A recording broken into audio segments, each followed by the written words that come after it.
Hello and welcome to series of lectures on drugs acting on blood. So what I will do, I will divide these drugs into different subtopics. Like first we will discuss drugs that will help in the formation of blood, that are hematinics.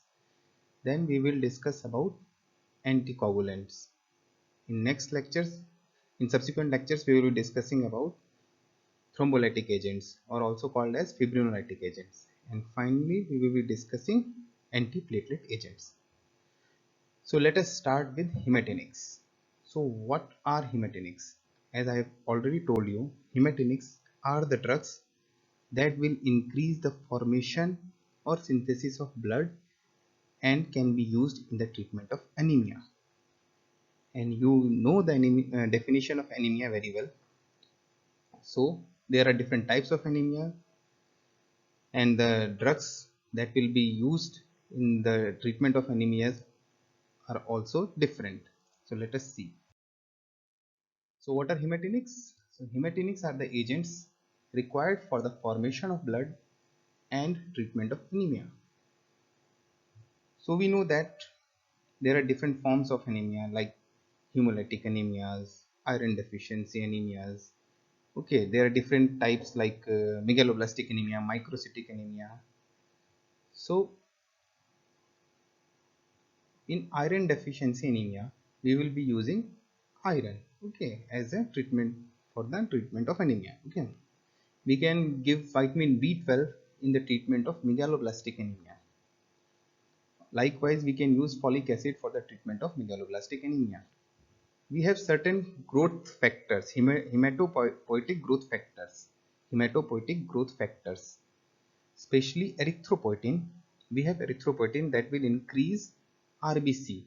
So we have recombinant erythropoietins like epoetin alpha and darbepoetin that can also be used in the treatment of anemia. On this side, we have drugs that will cause increased synthesis of WBCs. So these group of drugs can be used in the treatment of neutropenia. The drugs like filgrastim, pegfilgrastim, and sargamostim.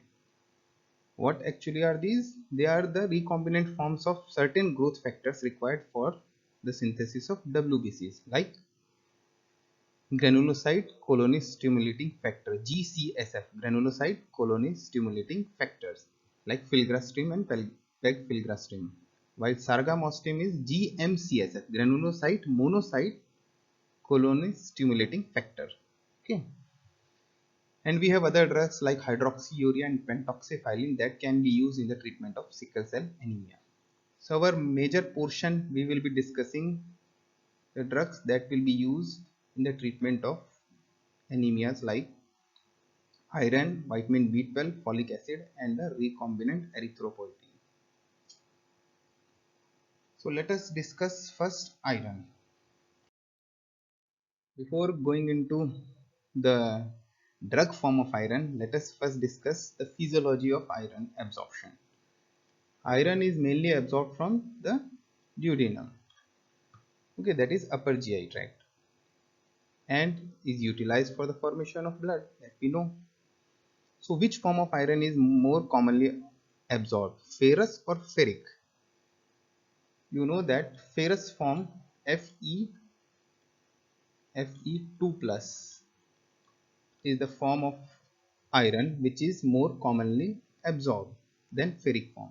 In fact, the form of iron which we get from food is ferric, and that has to be converted into ferrous. Ferric is Fe3 plus, that has to be converted into Fe2 plus, that is ferrous form, for proper absorption. And this conversion requires what? In stomach there should be acidic medium.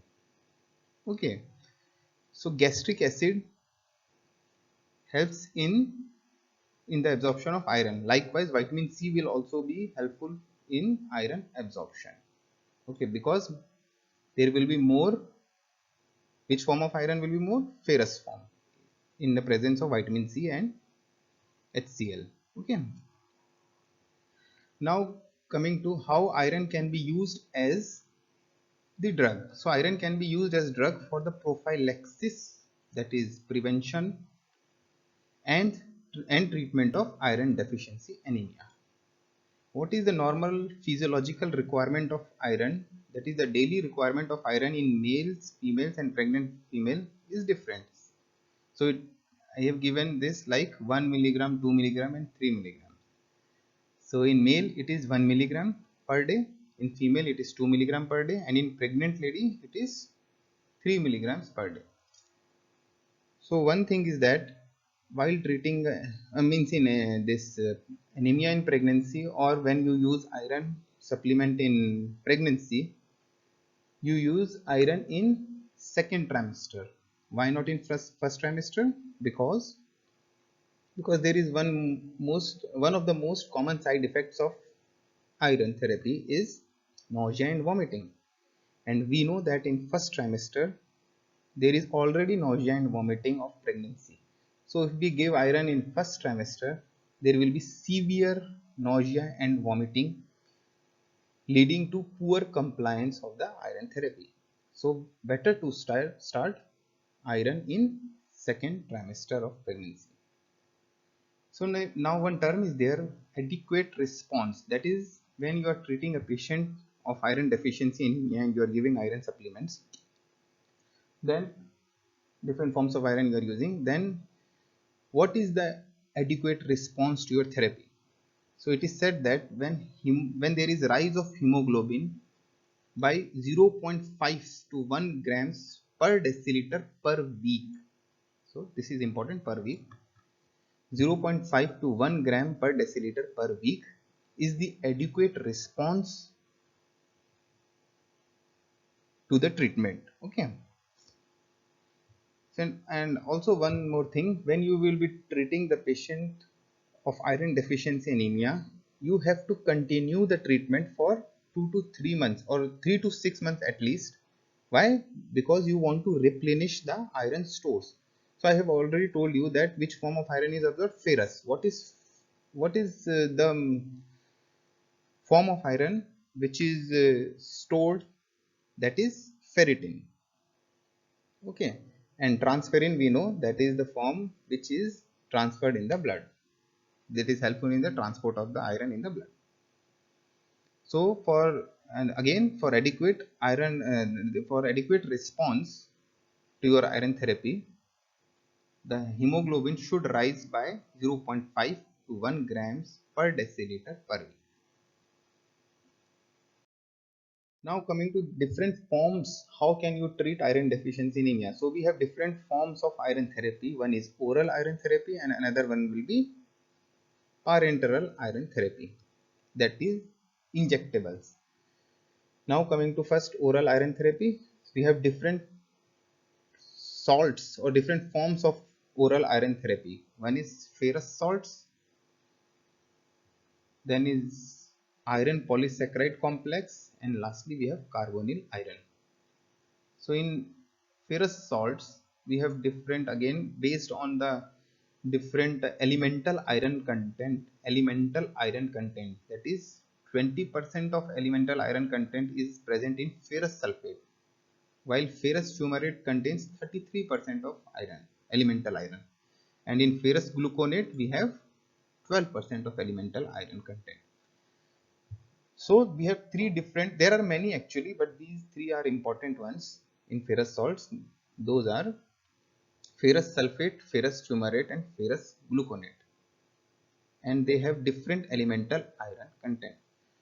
So suppose you give 100 milligram of ferrous sulfate, what amount of iron will be absorbed here? 20% to 20 milligram. Likewise with ferrous fumarate and ferrous gluconate. So why this is preferred over other forms of iron therapy, means why ferrous salts are preferred over iron polysaccharide complex or carbonyl iron? Although they are having 100% of elemental iron, still we are preferring ferrous salts. Why? Because they are the cheapest iron preparations. So it is a cost effective therapy. So in case of treatment of iron deficiency anemia, we have to give how much? We have to give ferrous sulfate at a dose of 1000 milligram per day. At a dose of 1000 milligram per day.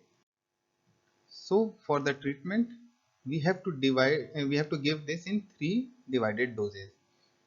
Also, we can say this in another way, that for the treatment of iron deficiency, the dosage recommendation is, that is of elemental iron, is 200 milligram per day, and that can be obtained by giving 1000 milligram per day of ferrous sulfate. So this 1000 milligram per day will give you 200 milligram of 200 milligram of elemental iron, milligram per day of elemental iron, and this is required for the treatment of iron deficiency anemia. So also giving this 200 milligram per day will give you adequate response to your treatment. It means that we can say in other words that this we will give per dose, means if we divide this into 3 doses, so each dose will provide 60 milligram of elemental iron per dose, that is per dose. Okay, this is fine. So now this is again, this ferrous sulfate can also be used for the prophylaxis, for the prevention of anemia, and the dose is here again is 200 milligram per day of ferrous sulfate. Okay, now we have another form of iron therapy, oral iron therapy, that is iron polysaccharide. Here the benefit is that it has 100% elemental iron content. Likewise, carbonyl iron is another form which contains 100% of elemental iron. But problem with them is that they are very costly. They are not that much cost effective as compared to ferrous sulfates or ferrous salts. So what can be the adverse effects of iron therapy? I've already told you that nausea and vomiting and black tarry stool or black colored stool is the most common adverse effect of oral iron therapy. The patient can have diarrhea and constipation, so both can be there. So this is non-specific. Again, food will decrease. There is a food drug interaction, that is food will decrease its absorption. Why food will decrease its absorption? Because whenever we give food, that will increase or decrease the pH of stomach, that will cause increase in the pH of stomach, that will make the stomach environment more alkaline, and we know that for better iron absorption, that is for better ferrous absorption, we need acidic environment. Okay, so which food will increase the absorption of iron? Especially vitamin C. Okay, food rich in vitamin C like citrus fruits, that can increase the absorption of iron. Okay, so this form, that is, I have already told you, we have two different forms of iron therapy. One is oral iron therapy, and another one is parenteral iron therapy. So regarding parenteral iron therapy, when we will prefer parenteral iron therapy? So again, if the patient is not able to tolerate oral iron therapy, if he or she is developing very severe this nausea, vomiting, adverse effect, so if there is compliance issues, there we can use parenteral iron therapy. So if it is preferred in poor compliance, if there is intolerance to oral iron salts, if there is rapid blood loss, severe blood loss, rapid blood loss, if there is problem in the absorption of iron, and iron is absorbed from duodenum, so if there is any problem in absorption like IBD, inflammatory bowel disease, that is IBD, and in peptic ulcer disease also, there can be problem with iron absorption.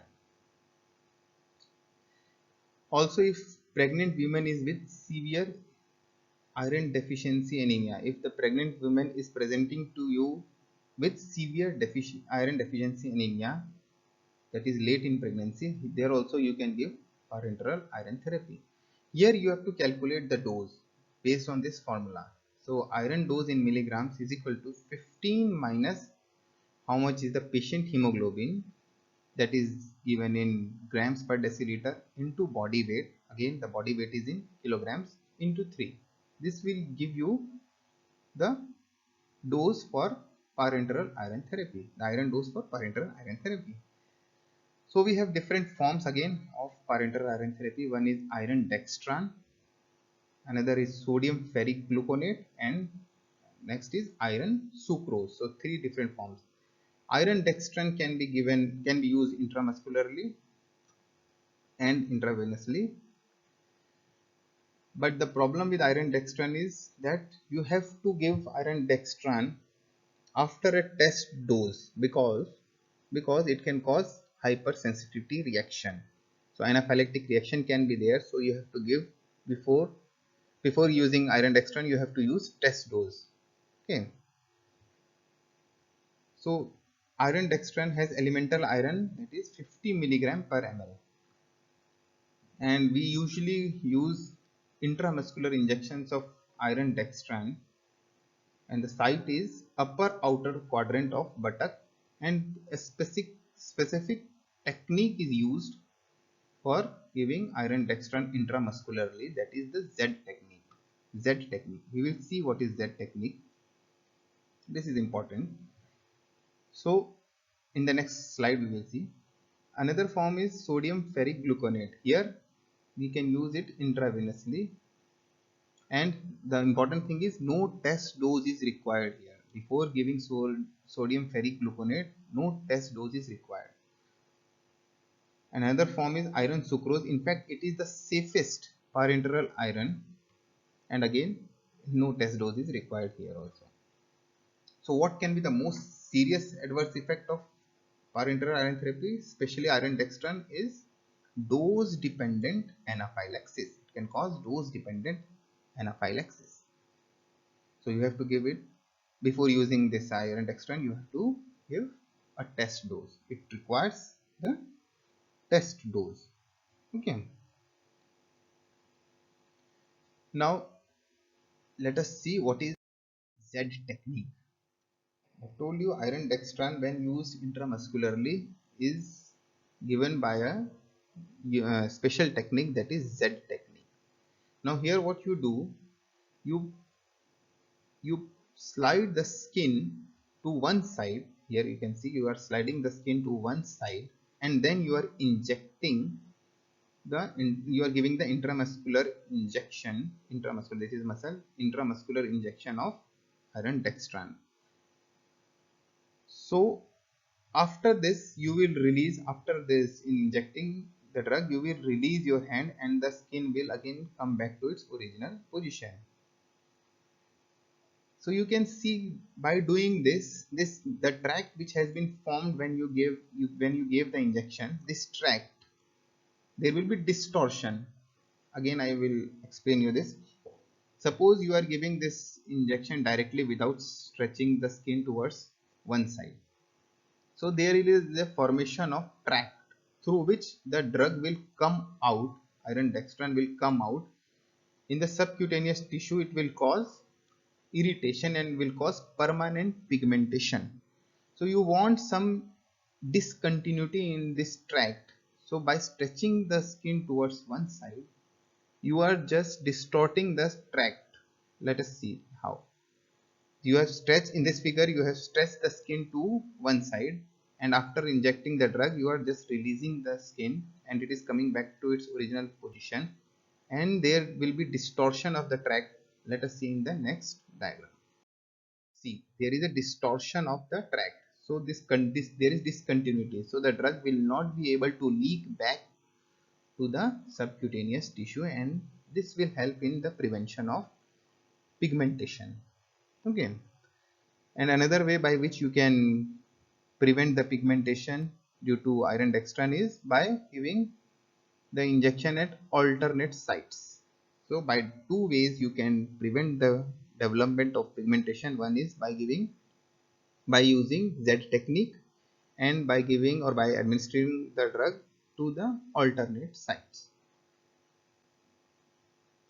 Okay, now Now coming to something about toxicity, iron toxicity. So there can be toxicity to iron, especially acute toxicity of iron. Acute iron toxicity is seen in children, where the children accidentally takes the iron tablets because they are so fancy. So they fancy tablets are there, the color pill. So the child is means wants to take the tablet more and more. So due to which there can be acute iron toxicity. So how can you treat acute iron toxicity? As it is acute condition, you have to give a parenteral iron chelator or chelator. Iron chelator, that is parenteral iron chelator, that is desferrioxamine. Desferrioxamine is an iron chelator. Which one? Parenteral iron chelator. It is given in intramuscular injection form. While British anti-Lewisite is another chelator which is used in arsenic poisoning, is contraindicated here. So British anti-Lewisite, also called as dimercaprol, BAL, is also called as dimercaprol, is contraindicated in iron toxicity. Why? Because it forms one poisonous complex with iron. Okay, so main thing is that BAL, British anti-Lewisite, is contraindicated in iron toxicity. So in acute iron toxicity, you will be giving desferrioxamine. There can be condition where there is chronic iron overload, especially in thalassemia. Why? Because in thalassemia, what is the treatment? We give repeated blood transfusion, and that can lead to chronic iron overload. Here, as the condition is chronic, we have to give a iron chelator which is given for a longer duration. So for better compliance, we will be using a oral preparation. So Deferiprone. Deferiprone is a oral iron chelator. Deferiprone is a oral iron chelator. So again, this could have been come first, because what can be the clinical features of iron toxicity? So the, that can be, again I have already told you, it causes nausea, vomiting, so GI symptoms, and there can be death because it causes irritation in GI. So there can be death due to hemorrhagic gastritis, leading to shock and death. Okay, so this needs to be managed accordingly. Iron toxicity, acute iron toxicity, and chronic iron overload. So what is this? You have studied this in pathology, you have already studied this. So this is a peripheral blood smear showing what? So this is lymphocytes, you know.